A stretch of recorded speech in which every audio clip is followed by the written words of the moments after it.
Listen, I need you to hear something important before we go any further. What I'm about to share with you took me a lifetime to understand. And I promise you, whether you pray every day or you've never believed in anything at all, this matters to you. So please stay with me for a few minutes. Don't scroll away. My name is Daniel. I'm 74 years old, and I've spent my life wrestling with one question that every human being faces sooner or later. What do I truly believe?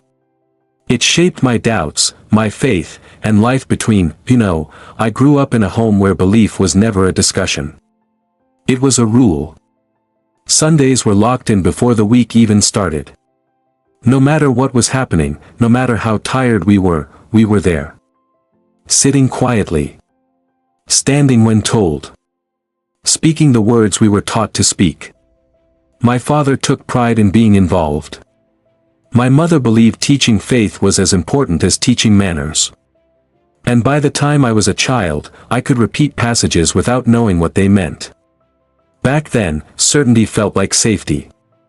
Everything had a place. Everything had an answer. And questions were treated less like curiosity and more like weakness. What no one explained to me was that certainty works best when life stays simple. And life rarely does. It doesn't warn you when it's about to challenge what you believe. It doesn't ask permission before it introduces loss, injustice, or pain that refuses to make sense. When I was in my early 20s, someone I loved deeply died without warning. A sudden accident. One phone call. One moment that divided my life into before and after. He was generous, thoughtful, the kind of person everyone relied on. And just like that, he was gone. I remember standing still while people around me tried to explain it. They used familiar phrases. Comforting phrases. Phrases I had heard my whole life. And instead of comfort, I felt something tightening inside me. None of it fit the reality I was facing. That was the first time I allowed myself to feel angry about belief. Not angry at people, but angry at the answers that felt too small. Angry that everything I had been taught to trust collapsed under one unbearable moment. I didn't walk away immediately. I didn't reject everything. But something shifted. A crack formed. And through that crack, questions started coming in. Questions I couldn't silence anymore. Questions that didn't care whether they were appropriate or allowed. I wanted honesty more than comfort, so I started searching. Quietly at first. I read the texts I was raised with, but I didn't stop there. I read perspectives I was once told to fear.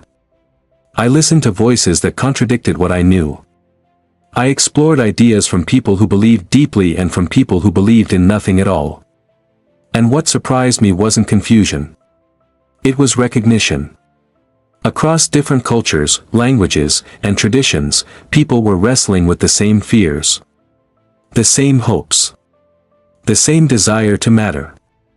The same need to understand suffering, love, and purpose. Years later, I worked alongside a man named Amir. He practiced his faith differently than I did. Different prayers. Different customs. Different rhythm to his life. At first, I kept things professional and distant. I carried assumptions shaped by stories I had never questioned.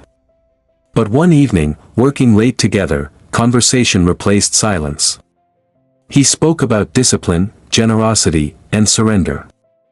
Not surrender as defeat, but surrender as trust. And as I listened, something clicked. Beneath the differences, his words echoed my own longing. Different language, same ache. Different rituals, same hunger for meaning. Now listen, I'm not saying belief systems are identical. They're not. They shape people in powerful ways. They influence behavior, values, and communities. But after decades of listening, learning, and living, I noticed a pattern. Wherever belief was healthiest, it pointed outward. Toward kindness. Toward humility. Toward responsibility for one another. Wherever belief became rigid and fearful, it turned inward. Toward control. Toward judgment. toward exclusion that I've witnessed beauty inside sacred spaces of many kinds. Silence so deep it felt alive. Music that lifted grief without explanation. Rituals that connected generations separated by centuries. And I've also witnessed harm done in the name of certainty. Families divided. Curiosity punished. Compassion replaced with rules. Each time, it felt like something sacred was being lost. When I reached my 50s, life tested me again. Financial pressure. Emotional distance. Habits I used to avoid, pain that only made it worse. One night, exhausted and alone, I spoke honestly for the first time in years. No formal prayer. No memorized lines. Just truth. I admitted I didn't know what I believed anymore. I admitted I needed help. Nothing miraculous happened. But the next day, connection did. A conversation. Support. A reminder that meaning often arrives through people, not explanations. And that realization stayed with me. As I grew older, something unexpected happened. My need for certainty faded, and in its place grew a deeper respect for mystery. I stopped trying to force answers where none existed. I stopped needing belief to function like a rulebook. I don't know what happens after death. I don't know which traditions come closest to ultimate truth. I don't know whether meaning is discovered or created. And instead of fear, that not knowing brought relief. Because it allowed me to focus less on conclusions and more on how I lived. I watch younger generations walking away from organized belief, and I understand why. They've seen hypocrisy exposed. They've watched authority misuse power. They've felt judged instead of supported. And I don't blame them for stepping back. But I worry when curiosity disappears with it. When the search itself is abandoned. Because the need for meaning isn't learned. It's human. It shows up in grief, love, awe, and loss. Ignoring it doesn't erase it that I still participate in familiar traditions. Not because I think they make me superior or safer. But because shared experience matters. Sitting together matters. Singing together matters. Silence held in community matters. Wrestling with life alongside others who are also unsure feels honest. At the same time, my world has expanded. I learn from people whose beliefs differ completely from mine. I listen to those who reject faith but live with integrity, compassion, and courage. They challenge me.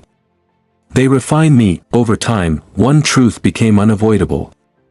Belief reveals itself not through words, but through behavior. If what you believe makes you gentler, more patient, more open to others, then it's serving something good. If it makes you defensive, fearful, or cruel, then it's worth examining. Labels matter far less than outcomes. How we treat people matters more than how confidently we speak. That a few years ago, my partner of over 50 years became ill. In the quiet moments near the end, she asked me whether we would see each other again. I didn't pretend certainty. I didn't offer borrowed answers. I told her the truth. I said I didn't know. I said I hoped so. I said that if love extends beyond this life in any way, then I believed it would find us again. In that moment, hope felt more honest than certainty ever had. That experience taught me something no book ever could. Belief isn't about arriving at final answers. It's about how we stand in uncertainty. Whether we respond with humility or fear. Whether we choose kindness even when understanding escapes us. I'm still learning. Still questioning. Still discovering meaning in unexpected places. And I'm grateful for that openness. So if you're unsure, you're not broken. If you're questioning, you're not lost. Curiosity isn't a threat. Doubt isn't failure. The mystery is vast. Bigger than any system, any institution, any voice. And our task isn't to conquer it. It's to live well within it. To remain open. To stay compassionate. To keep asking. Because the questions themselves shape us into more thoughtful, more connected human beings. And in the end, that may be the truest form of belief we ever find. So listen, whether you still believe deeply, whether you've walked away completely, or whether you're standing somewhere uncertain in the middle, I want you to hear this. Your questions matter.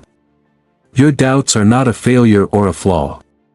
Wanting meaning, connection, and purpose is one of the most human instincts you have. Don't let anyone shame you for that. Don't let anyone convince you that certainty is required when the mystery is far larger than any one person can explain. Stay curious. Stay humble. Choose kindness. Help people when you can. Keep asking the hard questions, because those questions shape who we become. There's a space here where people my age share what life has taught us through loss, growth, mistakes, and reflection. If this spoke to you, consider subscribing and turning on notifications. Maybe something shared here will walk with you as you continue your own journey.